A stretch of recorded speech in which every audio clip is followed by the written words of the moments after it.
प्रश्न के ऊपर, ताकि हमारे ज्योतिर्विद उस पर अपनी टिप्पणी दे पाएंगे कि क्या मैं गलत तो नहीं हूँ। देखिए कभी कभी ये प्रश्न मेरे सामने आया कि भाई एक ही लगन बना, एक लगन काफी लंबे टाइम तक चलेगा, तो हमें कैसे, अगर उसी बीच में और लोग आए तो कैसे उत्तर देने चाहिए। तो जितनी किताबें आप लोगों ने पढ़ी हो या मैंने पढ़ी है, उसमें ये है कि पहले प्रश्न का उत्तर लगन से दीजिए, दूसरे का चंद्रमा से देना है, तीसरे का सूर्य से, फिर बृहस्पति, बुध और शुक्र का। इस टाइप से किताबों में लिखा हुआ है। मैं इसको थोड़ा सा हट के मानता हूँ। मैं आदरणीय रावत जी का, प्रसाद और भांडी जी का ध्यान चाहूंगा कि जब हम लगन की बात करते हैं, लगन में शरीर, वो व्यक्ति जो हमारे सामने उपस्थित है, तो जब हमने एक लगन बनाया, उसने कोई हमसे प्रश्न किया, तो मैं कहता हूं कि उसके प्रश्न उस लगन से, उसके प्रश्नों के उत्तर उसी में निहित है। वो बच्चों से संबंधित प्रश्न करता है तो हम पंचम भाव से देंगे, नौकरी से दसम भाव से देंगे, या कोई भी प्रश्न करता है तो उसके भाव से उसके उत्तर दें। जब दूसरा व्यक्ति आएगा तो उसको चंद लगन से उसका उत्तर दे, तो उसका लगन चेंज कर दो आप, मेरा ऐसा मानना है, क्योंकि लगन चेंज हो रहा है यहाँ पे। यदि उसी लगन में तीसरा व्यक्ति आ गया तो सूर्य लगन को लगन में बिठा दो और उसके भाव से उत्तर दे। हम ऐसे मैंने कई किताबों में पढ़ा, पर मैं इतने सालों से अनुभव में हूँ, तो मैंने देखा कि वो कहीं या तो ट्रांसलेशन यानी कि संस्कृत से हिंदी में ट्रांसलेशन में कोई गलती हुई है, ऐसा हो सकता है, मेरा मानना है, पर मैं इस बात को चैलेंजिंग से नहीं बोलूंगा। पर मेरा मानना है जब हम लगन की बात करते हैं, कुंडली बनती है, तो कुंडली में लगन को देते हैं, तो इसलिए चंद्र लगन, सूर्य लगन, फिर बृहस्पति का लगन, बुध का लगन, इनसे उत्तर देने चाहिए। तो मैं सोचता हूँ कि आपके उत्तर सही आएंगे, ऐसा मेरा मानना है। तो इसको थोड़ा हटाइएगा। किताबों में बहुत ज्यादा कहीं ना कहीं हो सकता है किस बात से त्रुटि है या मैं गलत हो सकता हूँ, पर मैं इस पर अभ्यास कर रहा हूँ बहुत सालों से। जैसे भी भांडी साहब ने बोला है, प्रश्नों के कुछ प्रश्न ज्योतिष से जो बड़े बड़े उत्तर मुझे देने का मौका मिला, जो मेरे मैगजीन में भी छपे हैं, उनका मैंने विश्लेषण मैगजीन में दिया है।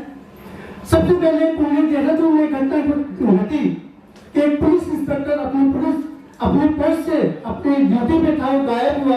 उसका एक विश्लेषण मैंने फ्यूचर समाचार को छपने के लिए दिया था कि 2008 की घटना है। आप प्रश्नों से क्या उत्तर नहीं दे सकते, मैंने बताया कि वो व्यक्ति जिंदा है, हरिद्वार में मिलेगा, इतनी तारीख को मिलेगा, ऐसा ही हुआ। एक बहुत बड़ी घटना चोरी की, वो भी देहरादून में हुई। चोरी अजीब चोरी थी कि पूरा घर चोरों ने खाली किया। तो हमने बताया कि आपका जो चोर है वो आपके घर से 7 घर में बैठा हुआ है। तो हम कैसे बता सकते हैं इसी प्रश्न ज्योतिष या कुंडली के अंदर सारी चीजें नियत है।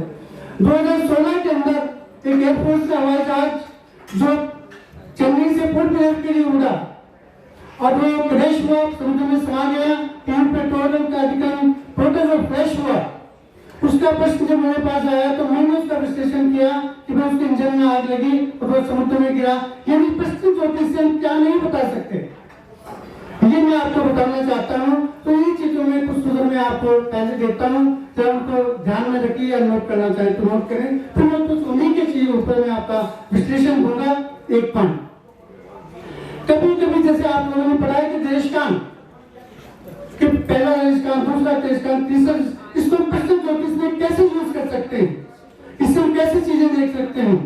तो कभी कभी हमारे सामने ऐसे प्रश्न आते हैं कि मेरा सामान कहीं गायब हो गया, मुझे पता नहीं है कि गायब हुआ है या चुरा है या खोया हुआ है। तो उसको आप उत्तर आप देशकाल से दे सकते हैं कि कौन से देशकाल की कुंडली बनी है। तो उसका आप बता सकते हैं कि चोरी हुआ है या कहीं रख के भूल गए या कहीं वो गिरा है, गुम हो गया है।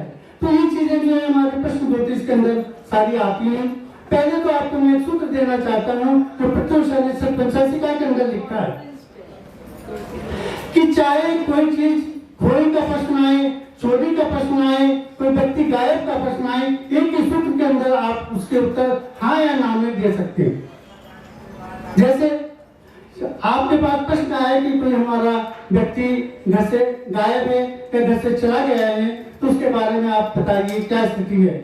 तो जब भी इस टाइप की कुंडली हमारी बने तो पृथ्वी पंचाशिका में लिखा है, एक ही सूत्र है कि दूसरे भाव में, तीसरे भाव में, पंचम भाव में और नवम भाव में या तो कुल मिला के सब ग्रह बैठ जाएं, किसी भी तरह से बैठ जाएं, या शुभ ग्रह जो बुध गुरु और शुक्र हैं वो किसी भी प्रकार से दूसरे तीसरे पंचम और नवम भाव में हो तो वो व्यक्ति आपको वो ठीक है और घर आएगा। सीधा सा प्रश्न। दूसरा तीसरा पंचम और नवम भाव में बुध गुरु शुक्र में से किसी भी प्रकार से इनमें कोई ग्रह का कोई कॉम्बिनेशन बने तो वो व्यक्ति वापस घर आएगा। अब प्रश्न है कि वो कब आएगा, कैसे है, कहाँ है, इसका फिर अलग उत्तर हम अलग तरीके से देखते हैं। एक प्रश्न इसमें आप चोरी का प्रश्न भी लगा सकते हैं, कोई व्यक्ति का भी लगा सकते हैं, कोई भी चीज का भी लगा सकते हैं। यदि इनमें शुभ ग्रह बैठ गए तो वो चीज उसको मिलेगी। एक सूत्र में और देता हूं आपको, जो कभी कभी इस टाइप के प्रश्न जो कोरोना काल में सभी लोगों के सामने आए या अभी भी आते हैं हमारे सामने कि हमारा जो कोई व्यक्ति है वो हॉस्पिटलाइज है, ऐसी स्थिति में तो उसके बारे में आप बताएं कि क्या स्थिति है, बीमारी ठीक होगी या नहीं होगी, या कोई मृत्यु तुल्य कष्ट तो नहीं है, या कुछ ऐसी चीज हो तो नहीं सकती उसके साथ में। तो पृथ्वी शाह ने बहुत अच्छा सा सूत्र दिया है कि यदि लगन में पंचम भाव में, सप्तम भाव में और अष्टम भाव में 1 5 7 8 सीधा 1 5 7 8 इनमें सभी ग्रह मिलजुल के आ जाए या शुभ ग्रह बुध गुरु शुक्र किसी भी प्रकार से लगन पंचम सप्तम अष्टम में आ जाए तो वो व्यक्ति ठीक हो जाएगा। यदि इनमें वैसे भी देखो एक सरल सूत्र में भी अष्टम भाव में भी शुभ ग्रहों का होना शुभ मानते हैं 1 5 7 8 यानी इन ग्रहों में अभी भी बात सप्तम भाव पे हमारे वश साहब ने बहुत जोर दिया है।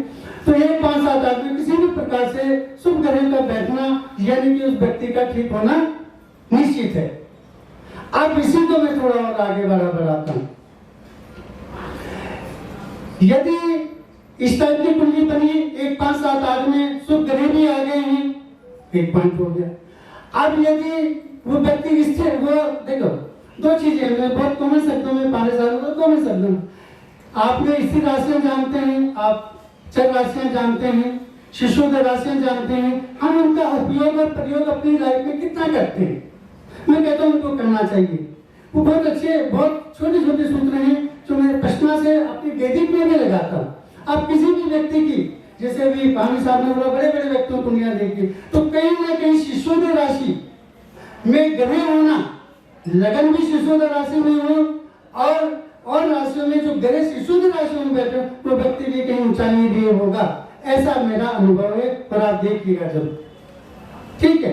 विष्णुदर राशि का मतलब है कि कहीं ना कोई अच्छे ग्रह लेके भी उसके ग्रह लेके भी मित्र राशियों में ग्रह लेके भी व्यक्ति बहुत ऊंचाई नहीं ले सकता कभी कभी। लेकिन अगर शिशुदर राशियों में ग्रह बैठे होंगे तो नेचर मतलब वो व्यक्ति मैंने कहीं ना कहीं ऊंचाइयों पे पाया है। और भी अच्छी कॉम्बिनेशन बते तो बहुत ऊंचाइयों को ले सकता है। तो इस टाइप से अगर आप छोटे छोटे सूत्रों को अगर आप लेते हैं, इसमें मैं आज जो मेरा अपना विषय है मैं सोच रहा था कि मैं कुछ चीजें बीमारियों से संबंध जरूर बताऊं कि कुछ चीजें कभी कभी इस टाइप के जब प्रश्न आते हैं। एक तो मैंने बताया कि 1 5 7 8 से रख लीजिए, आपको मजा आएगा, काम करने में मजा आएगा, उत्तर देने में मजा आएगा, ज्योतिष का नाम होगा, आपका नाम होगा, मजा आएगा। तो 1 5 7 8 यदि किसी भी प्रकार से बुध गुरु शुक्र या कुछ और कॉम्बिनेशन में बढ़िया बैठ जाए तो व्यक्ति निश्चित तौर पे ठीक होगा।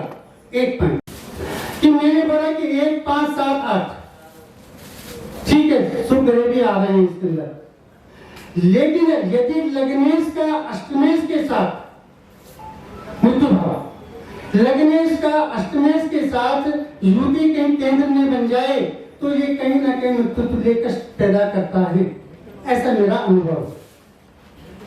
लग्नेश अष्टमेश केंद्र में युति में हो, दृष्टि में हो या अष्टमेश ही लगन में जाके बैठ जाए, अष्टमेश भी लगन में बैठ जाए और लगन पाप करते योग में हो, लगन पर पाप ग्रहों की दृष्टि हो तो ये मृत्यु तुल्य कष्ट देता है, ऐसा मेरा अपना अनुभव है। ये हम फिर बारीकियों में जाना, बारीकियों में हमें जाना पड़ेगा। तो ये चीजें जब हम जाते हैं कि हमें इस टाइप स्थिर राशियों को और चर राशियों को जरूर पकड़ के रखिए। अगर आपको किसी ने पूछा कि व्यक्ति की मृत्यु तुल्य मृत्यु तो नहीं आ सकती है, अगर चर लगन की गुणी बने हैं, चर में ये यानी कि मृत्यु हो सकती है।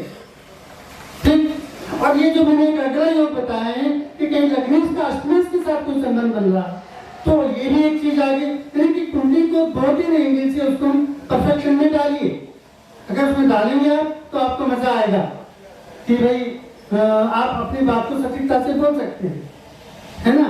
जब व्यक्ति बहुत ये समझे कि आईसीयू में रहने के बाद ठीक होके बाहर आया है और आपने उसको सटीक बोला कि वो ठीक बाहर आएगा, डॉक्टर का ठीक इलाज चल रहा है, तो निश्चित देखिए ज्योतिष और ज्योतिष दोनों का नाम दूंगा।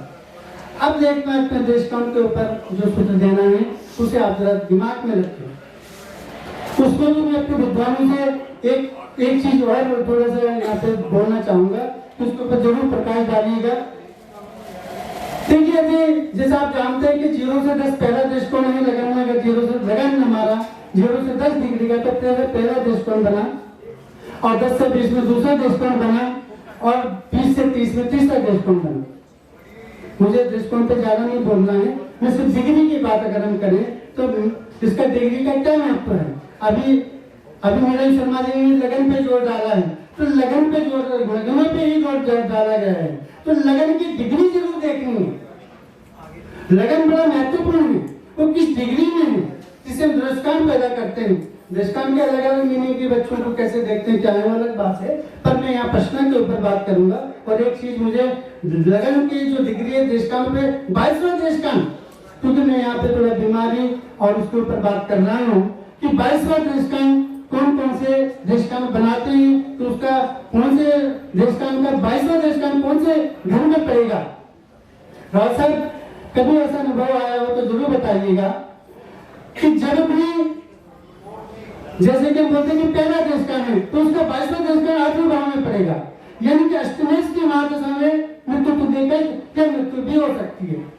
दूसरा दृष्टांत का जो है 12वां भाव बनेगा 22वां दृष्टांत, तो उसकी दशा महादशा में मृत्यु तो देकर या मृत्यु हो सकती है। लेकिन प्रश्न यहाँ ये है मेरा कहने का, जो तीसरा दृष्टांत है उसका जो दृष्टांत है वो चौथे भाव में पड़ता है। जब चौथे भाव की महादशा बनेगी, हम कहते हैं तो सुखी का भाव है, तो क्या मृत्यु आ सकती है। ऐसी कोई कुंडली आई हो या कोई हो तो जरूर थोड़ा इस मन से बताएंगे तो मेरा भी क्लियर हो जाएगा। ऐसे पर ये दृष्टांत बोलता है, तो कभी कभी इस टाइप के प्रश्न होते हैं जो हम अपने आप में एक दूसरे से ही जान सकते हैं, जानकारी ले सकते हैं कि हम बोले तो सुख की दशा आ रही है और वहां तो उल्टा होने जा रहा है, कुछ घटित होने जा रहा है। तो मैं एक तो ये बात यहाँ मैंने स्पष्ट अपने विद्वानों के बीच में डाला है, और यहाँ हमारे सभागार में भी विद्वान बैठे हुए हैं, कोई इसका उत्तर होगा तो जरूर पानी से बोल के 2 मिनट से कहीं से बात रखेंगे। अब मुझे एक चीज जो बतानी है वो ये बतानी है कि कभी कभी प्रश्न में जो कंफ्यूजन होता है कि भाई हमारी चीज गुम हो गई है, हमें ये याद नहीं है, हम रखते भूल गए हैं, या चोरी हुई है या कहीं गिर गई है, ध्यान रखिएगा। अगर पहला दृष्टिकोण बना है तो वो चीज चोरी हुई है, आप फिर बोलिए कि पहला दृष्टिकोण में अगर कुंडली बनी है तो आप कह सकते हैं कि वो चीज चोरी हुई है, और दूसरे दृष्टिकोण में वो चीज कहीं गिर गई है। दूसरा दृष्टिकोण अगर बना है लगन का तो सीधा बोलेंगे कहीं वो चीज आपसे गिर गई है और उसका तो पता नहीं है। और तीसरे अगर उसमें हम बोलते रख कर कहीं भूल गए हैं, कभी हम भी कंफ्यूजन में रहते हैं क्या वो चीज कहीं रखी थी भूले हैं या रख के भूल गए हैं, क्या गिरी गई है। तो पहला दृष्टिकोण चोरी, दूसरा दृष्टिकोण यानी कहीं गिर गई है, और तीसरा दृष्टिकोण का मतलब है हम रख कर कहीं भूल गए हैं। तो इन चीजों का अगर हम थोड़ा थोड़ा मनन करें, यही ज्योतिष सेमिनार्स के फायदे होते हैं कि हम अपने अपने अनुभव यहाँ शेयर करते हैं, कि उनको हम एक दूसरे से कुछ सीखने की कोशिश करते हैं। ठीक यहाँ सभागार में भी बहुत अच्छे अच्छे विद्वान हैं या हो सकते हैं, तो अपना अनुभव जरूर शेयर कीजिएगा। मुझे आपने अच्छे से सुना उसके लिए मैं आपका धन्यवाद करता हूँ। आदरणीय सूचना पांडे जी का और सबका बहुत बहुत धन्यवाद।